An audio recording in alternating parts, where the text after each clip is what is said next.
tele anye min fanko tele la ko fula de bala ni mo min nyaado ni ne ye tele do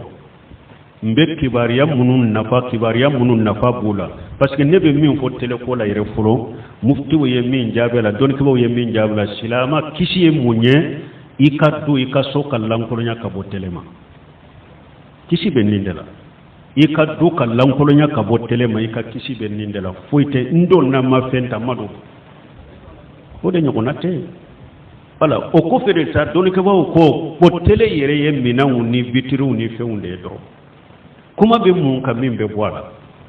ni mo mi nyaado nekkelende ben ka sokono ube nebe ka sokono chogomi marabe mbolo chogomi mo si te se ka fenke ne ka demba yala ni majje ni minye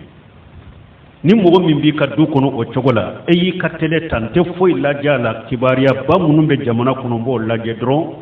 ube iye kunin ko sugu munun fo ka ijinu ko jugu munun be dila nko uludo nyuma munun be dila nko uludo doronte haramul la jala ni yere bese kan ninke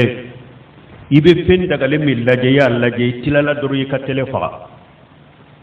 don ko ko ka tele bashi tika wala men ni min te se ko kedo